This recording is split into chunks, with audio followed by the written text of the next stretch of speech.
Hello प्यारे बच्चों, आज हम कर रहे हैं वर्कशीट नंबर 28 जो आपको 27 जनवरी को मिली है। ये वर्कशीट 8th क्लास की है। तो बेटा इस वर्कशीट में हम जंतुओं में जनन पढ़ रहे हैं।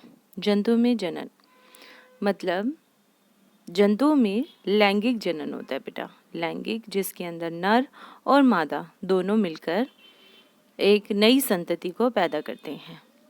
नर और मादा दोनों में अलग अलग जनन तंत्र होते हैं। ठीक है, मादा जनन तंत्र के बारे में आज हम जानेंगे। मादा जनन तंत्र ऐसा होता है बेटा, शरीर के अंदर इस तरह से विकसित होता है। मादा जनन तंत्र में एक जोड़ी अंडाशय होता है, अंडवाहिनी या डिंब वाहिनी होती है और गर्भाशय होता है। ये आपको मैं दिखा देती हूँ बेटा, इसके अंदर चित्र में देखेंगे। ये है मादा जनन तंत्र, इसके अंदर अंडवाहिनी है। सबसे पहले यहाँ पर आपका गर्भाशय दिखाया हुआ है। इसके अंदर ये गर्भाशय है, यहाँ से दो वाहिनी निकली हैं, इस तरह से ऐसे दो वाहिनी निकली है और यहाँ पर दो अंडाशय लगे हुए हैं, दिखाई दे गए। ये है मादा जनन तंत्र। सबको अच्छे से समझ आ गया होगा। हमें ऐसे बनाना है बेटा, ऊपर की तरफ आपको कुछ इस तरह से लेना है।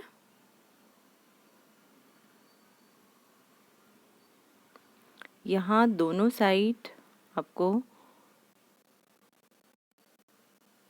अंडाशय दिखाना है जिसमें अंड का निर्माण होता है और इसको यहाँ से जोड़ देना है।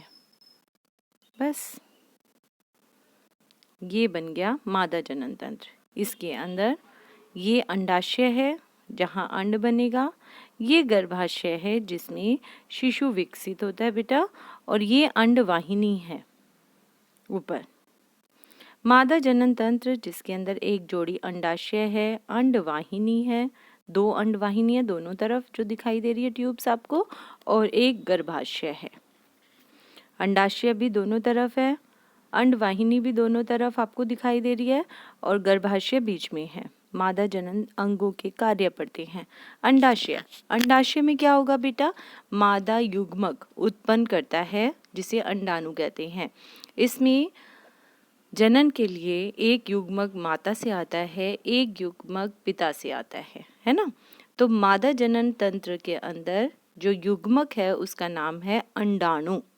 अंडाणु भी शुक्राणु की तरह एकल कोशिका होती है। इससे पहले आपने शुक्राणु के बारे में पिछली वर्कशीट में पढ़ा है। अंडाणु भी एकल कोशिका है।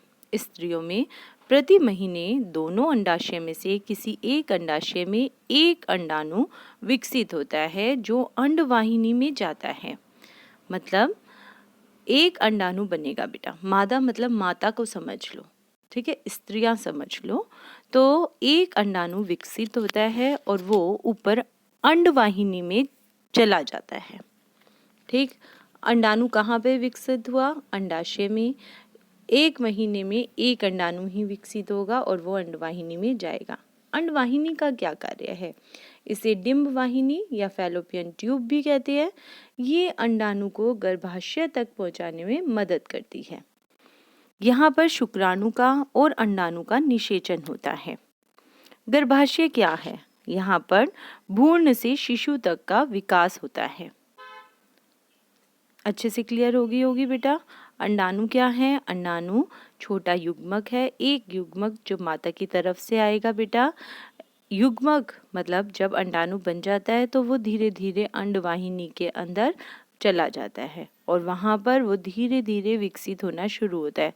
पूर्ण विकास भ्रूण तक, जब वो भ्रूण बन जाता है बेटा, उसके बाद वो गर्भाशय में विकास करता है। अब यहाँ पे क्वेश्चन आंसर देखेंगे। मादा जनन तंत्र का नामांकित चित्र बनाइए। तो आपको इसके सामने चित्र बनाना है, यही वाला सेम ऐसा ही आपको चित्र ऊपर जो दिया हुआ है ये चित्र आपको बनाना होगा। अगला क्वेश्चन है नेक्स्ट, इसमें दिया हुआ है मादा जनन अंगों के नाम बताइए। तो मादा जनन अंगों के नाम कौन कौन से हैं बेटा? अंडाशय है,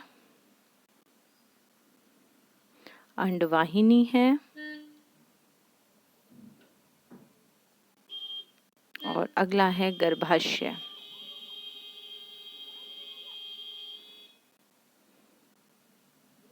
जैसा कि इसमें दिया हुआ था।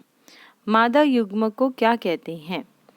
ये कहाँ निर्मित होता है? तो मादा युग्मक को अंडाणु कहते हैं। ये कहाँ पे निर्मित होता है बेटा? अंडाशय में निर्मित होता है, बनता अंडाशय में है और उसके बाद कहाँ चला जाता है? अंडवाहिनी में चला जाता है। शिशु का विकास मादा जनन तंत्र में किस भाग में होता है? शिशु पूरा बना किसमें? गर्भाशय में।